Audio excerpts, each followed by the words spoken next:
Assalamualaikum warahmatullahi wabarakatuh. Perkenalkan, saya Fazil Ikram dari Rombol B.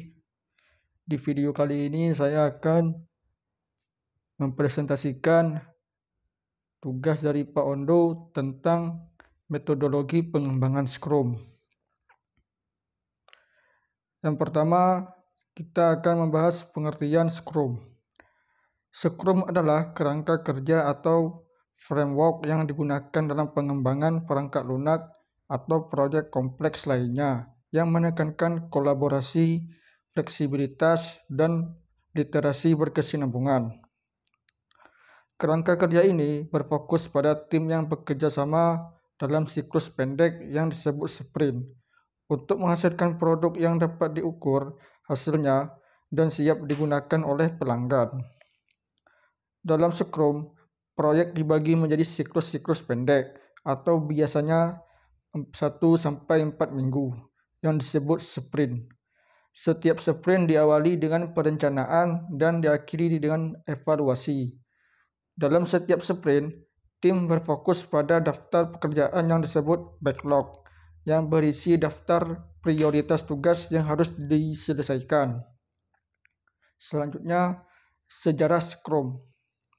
Scrum pertama kali dikembangkan pada awal 1990-an oleh Jeff Sutherland dan Ken Schwaber yang berusaha menciptakan pendekatan manajemen proyek yang lebih efisien dan adaptif. Metode ini mendapatkan inspirasi dari artikel yang diterbitkan pada tahun 1986 oleh Hirotaka Takeuchi dan Ikujiro Nonaka di Harvard Business Review berjudul The New Product Development Game. Artikel tersebut menggambarkan pendekatan pengembangan produk yang lebih cepat dan fleksibel, yang kemudian menjadi dasar prinsip Scrum. Pada tahun 1995, Sutherland dan Schwaber memperkenalkan Scrum pada konferensi Object Oriented Programming, System, Languages, dan Application atau OPSLA sebagai kerangka kerja untuk pengembangan perangkat lunak yang dapat memperbaiki produktivitas tim dan mempercepat waktu peluncuran produk. Setelah itu, Scrum semakin populer, terutama di kalangan perusahaan teknologi, karena memungkinkan tim untuk merespon perubahan dan permintaan pasar dengan lebih cepat. Pada tahun 2001, Ken Schwaber bersama dengan 16 pemikiran agile lainnya, termasuk Jeff Sutherland, berkolaborasi untuk menulis Agile Manifesto yang merupakan dasar filosofi dari metode-metode agile, termasuk Scrum. Manifesto Agile memperkenalkan nilai-nilai utama seperti kolaborasi, fleksibilitas, literasi berkesinambungan, dan keterlibatan pelanggan.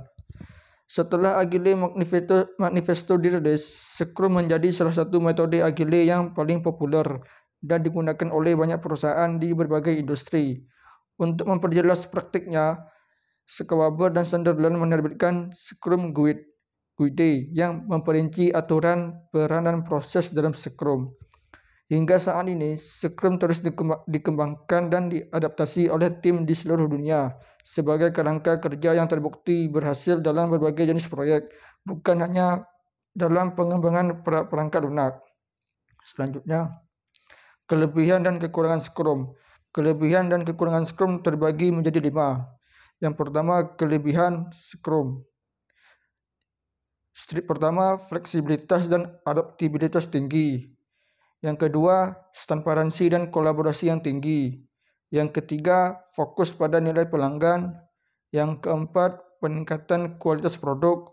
Dan yang kelima, peningkatan motivasi dan kepuasan tim. Dan kekurangan Scrum dibagi menjadi 5.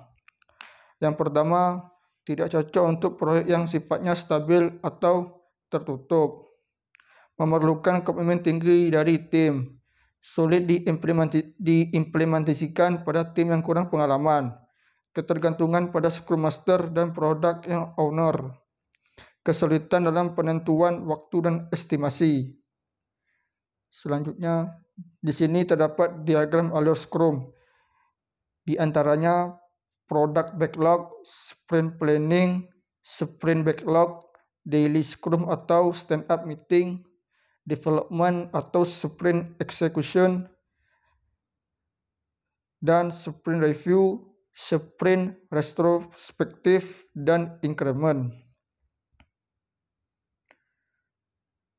Selanjutnya, contoh perangkat lunak yang menggunakan metode Scrum. Yang pertama, Spotify menggunakan varian Agile dan Scrum yang dikenalkan sebagai Squad Model. Yang kedua, Google menggunakan Scrum dalam pengembangan berbagai produk termasuk AdWords. Yang ketiga, Yahoo menggunakan Scrum untuk pengembangan beberapa aplikasi web dan selulernya. Yang keempat, Twitter menggunakan Scrum dalam pengembangan fitur-fitur baru dan perbaikan pada platformnya.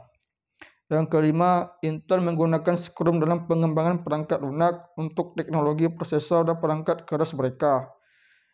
Yang keenam, tim Visual Studio di Microsoft menerapkan untuk mempercepat siklus release dan memungkinkan pengembangan yang lebih responsif terhadap umpan balik pengguna. Yang ketujuh atau yang terakhir, Nokia menerapkan Scrum untuk beberapa proyek perangkat lunaknya agar lebih kompetitif dalam pengembangan aplikasi mobile. Hanya itu yang dapat saya sampaikan, selebihnya mohon kurang maaf. Wassalamualaikum warahmatullahi wabarakatuh. Terima kasih.